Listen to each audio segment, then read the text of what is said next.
Disclaimer. Footage and music used in this video belongs entirely to the copyright holders. I do not own the games, characters, music, or Pokemon used in this video and mainly use it for entertainment purposes. Support the original creators by watching videos or extended content about Pokemon, or check the games out for yourself. Or also check out the anime or movies that can be found all over streaming services. With all that said, guys, enjoy the video.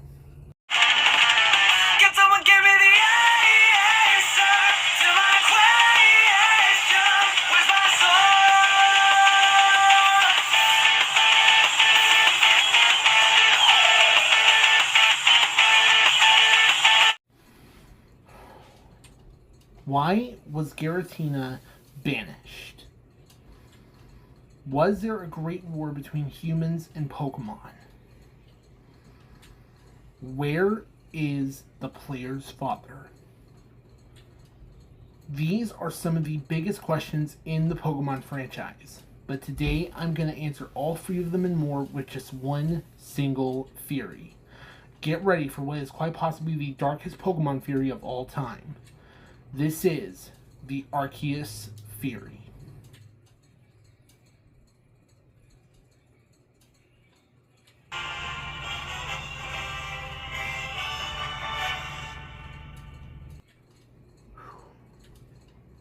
Arceus is a mythical normal type Pokemon that was first introduced in Pokemon Diamond and Pokemon Pearl.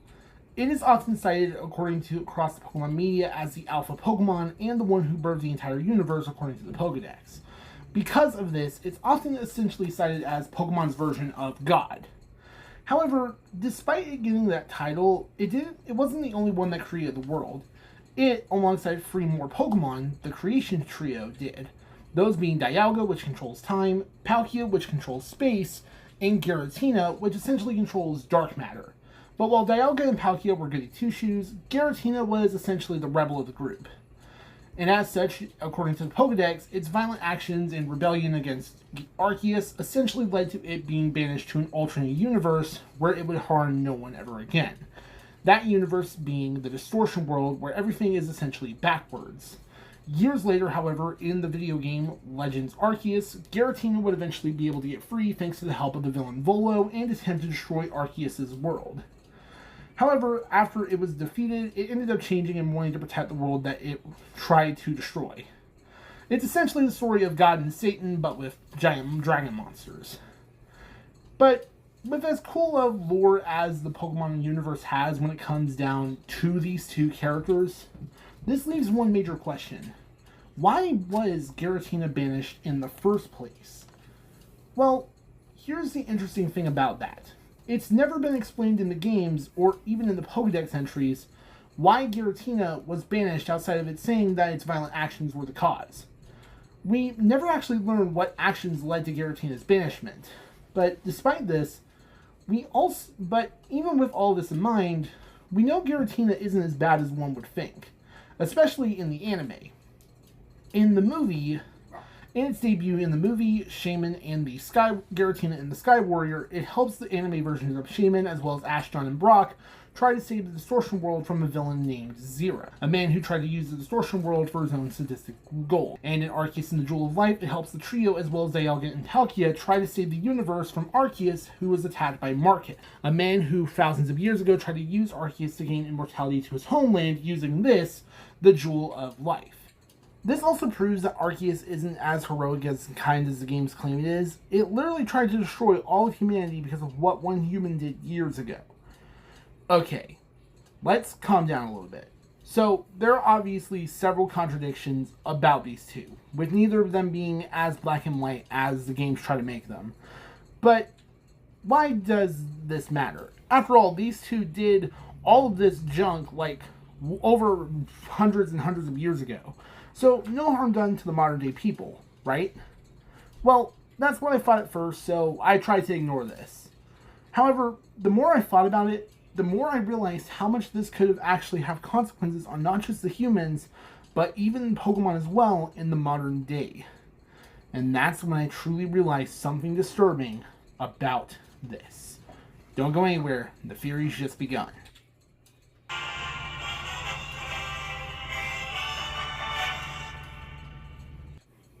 In the Pokemon video games, in the first ever Pokemon video games of Pokemon Red, Blue, and Yellow, when the player approaches Lieutenant Surge in Vermilion City, he says the following quote: "I tell you, kid, electric Pokemon saved me during the war. They zapped my enemies into oblivion."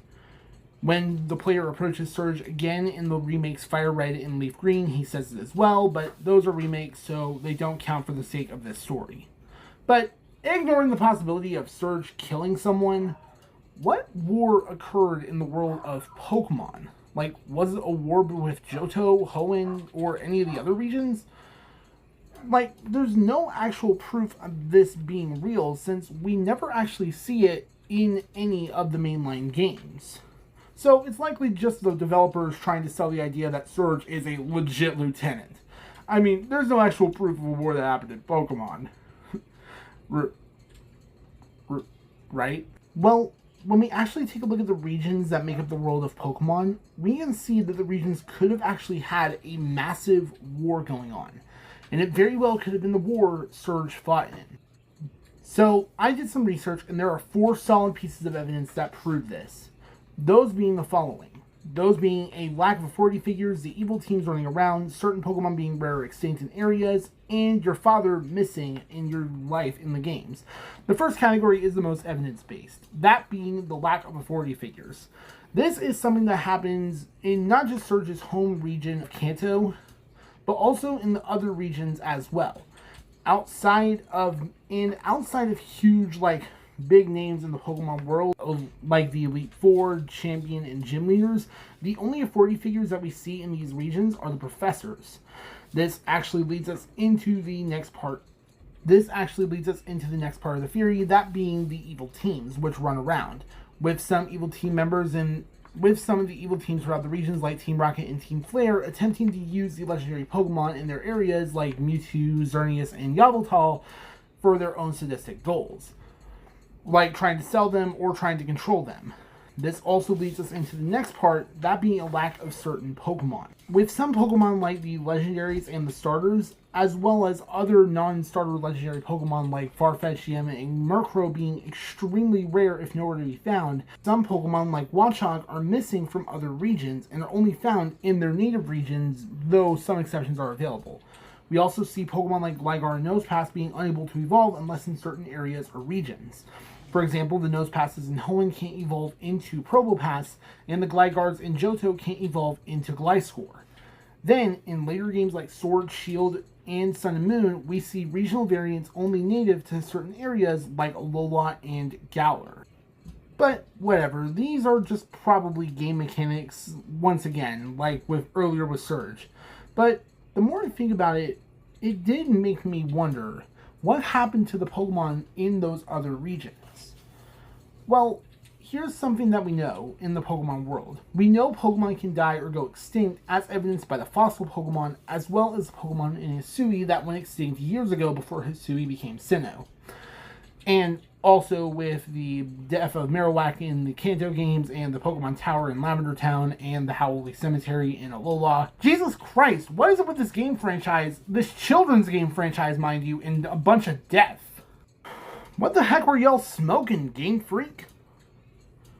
But regardless, as evidence in the games, Pokemon can in fact die. So what if this is what happened to those Pokemon?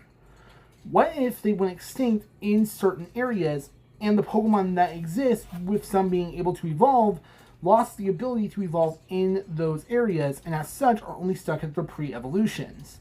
And it would also mean that the regional forms also disappeared from those other regions as well by going extinct, and as such were only native to their specific regions from those evolutions like Alolan Vulpix into Alolan Ninetales from those regions as well. Speaking of regions, I can now answer the question no one has yet to figure out. Where is the player's father?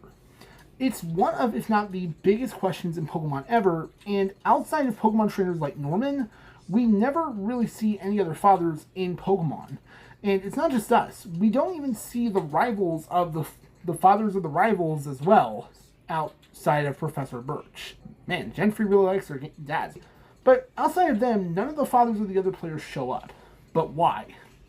Well, with the information we have, I think that the fathers of the players could have actually been soldiers fighting in the war.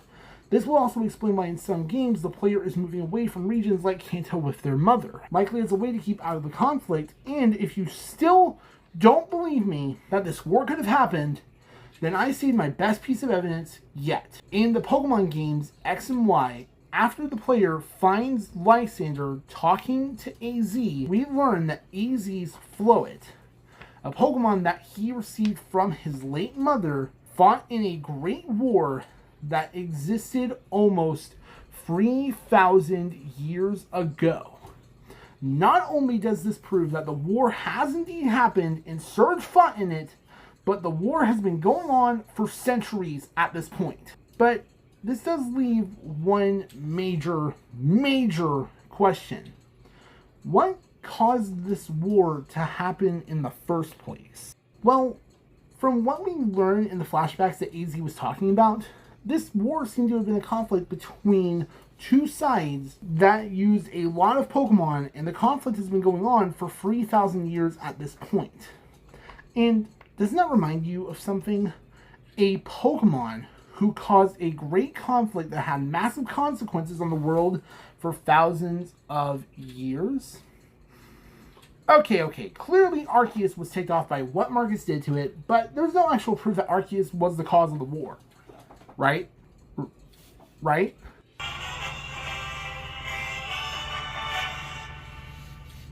So, after taking a closer look at the possibilities that Arceus started this great war, I realized that there were more connections between these two conflicts than I first thought. Obviously, both Arceus' first for vengeance against humans and the Great War have been going on for thousands of years at this point, but the biggest question is, did Arceus have full control over the war, or was it something else? Well, when looking back at the flashbacks AZ had, one thing that we will never learn is the leaders of the war. We never see who was running the show. It could likely be trainers engaged in battle, but it's still unclear. But this does lead to one very major question. Is there any actual proof that Arceus would control several Pokemon to do this? I mean, yeah, being the god of Pokemon, Arceus is insanely powerful. He can basically do anything he wants. He can teleport, change types, etc. But we never see him controlling anyone. But then, that's when I realized I was thinking too much and lost the actual points of evidence. Arceus did, after all, create all life in the known universe alongside the help of the Creation Trio, and its connections to the unknown, those little letter Pokemon, does prove that Arceus can indeed control other Pokemon. However, it's not the only one who can do this. Other legendary Pokemons in the world of Pokemon can control other legendaries as well. Calyrex controls both Glastrier and Spectrier in its Shadow Rider and Ice Rider forms. Peckeret could control the Loyal Free by infecting them with its powerful toxin. Rayquaza could control Groudon and Kyogre and is the leader of the Weather Trio. And Necrozma can control the Ultra Beast and the Ultra Wormholes. This is indeed proof that legendaries can control other Pokemon. And we actually see this with Eternatus being able to control Pokemon that can Dynamax or Gigantamax, since it exposes Dynamax energy. So there is definitely a lot of proof that Arceus could have caused this war by controlling a bunch of Pokemon, but if that's the case, if Arceus caused this war, why wasn't it banished, but Giratina was? This actually got me thinking, and my theory wheels got turning, and that's when I realized something big. So, we all know that Giratina was banished for some form of destruction it caused that isn't explained in the original Pokédex entries. But we never actually see this destruction happening. So, what on earth could this possibly be? Well, what if before this war happened is when Giratina got banished? Or during the war? What if Giratina, seeing the possibility for the massive devastation and consequences that this battle could have, stood up against Arceus alongside other Pokemon and engaged in this war to protect humanity from Arceus' wrath? And as a result, it, alongside several other Pokemon who joined in an attempt to stop Arceus, were banished for disobeying Arceus' orders as a result. That sounds stupid. Okay. Let's entertain this idea that this war was Arceus' doing. 3,000 years ago, Arceus was attacked and tortured by a man named Marcus, who attempted to use Arceus to get his hands on the fabled Jewel of Life, so his kingdom wouldn't fall apart as time went on. Out of anger for his mistreatment towards him and the other times humans mistreated Pokemon, Arceus snapped and declared war, using an army of wild, untrained, and legendary Pokemon to wipe humanity from existence. Giratina, seeing the danger this could pose to not just humans but other Pokemon as well, gathered several legendaries and trainers to fight back against Arceus' attempted genocide towards the humans. The actions as a result of this war caused deaths of millions, including AZ's Floet, a Pokemon given to him 3,000 years ago by his late mother. Angered by this, AZ built a weapon that could destroy both sides of the war and caused him immortality as a result. However, rather than end the conflict, it caused more, and Arceus swore revenge over 1,000 years later as the war continued. Enraged by Giratina's betrayal, Arceus banished him and every other Pokemon on Giratina's side, with Giratina being sentenced to the Distortion World. This act, however, caused Giratina to seek revenge, and he teamed up with Volo to make Arceus suffer for his actions. As for the people in Pokemon who got caught up in this war, several men and women left their families to support the war efforts, while some, like Norman's family, moved on to find safety from the war. And only a couple of people sadly survived the effects of this great battle. One of them being Lieutenant Surge, who stuck behind in Kanto in order to help it rebuild and protect it, and another being Norman, who left to keep his family safe and found a new job as Petalburg's gym leader. And that, unfortunately, is how the world of Pokemon came to be this very day. But maybe, just maybe, there is hope that this all could end.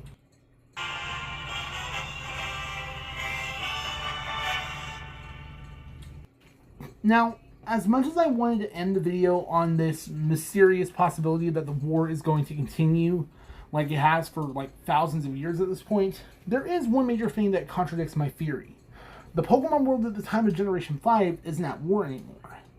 The war is over, and all that's left are the ashes of what happened and need to be rebuilt.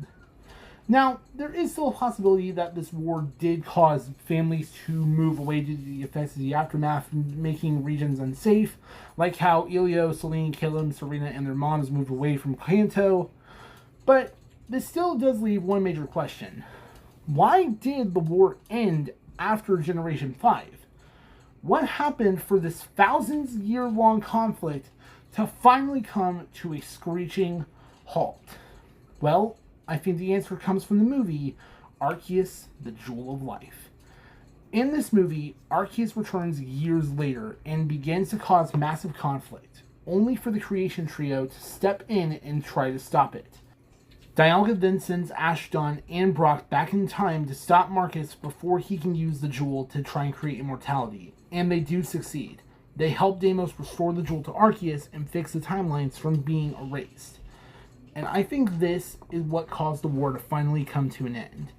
Upon realizing that not all humans are bad and that humans were the ones that actually saved it, Arceus stopped its plans for revenge and had Dialga repair the timeline, saving everyone and preventing this war from ever happening again.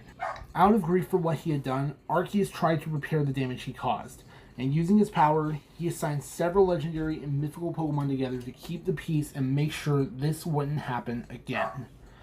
Even assigning several other legendaries to protect their regions. It assigned Pokemon like Rayquaza to lead the Weather Trio and protect all weather. It assigned Pokemon like Zacian and Zamazenta to protect Galar from any rogue Dynamax Pokemon. It assigned the legendary birds and Mew to protect Kanto from Team Rocket, and so on.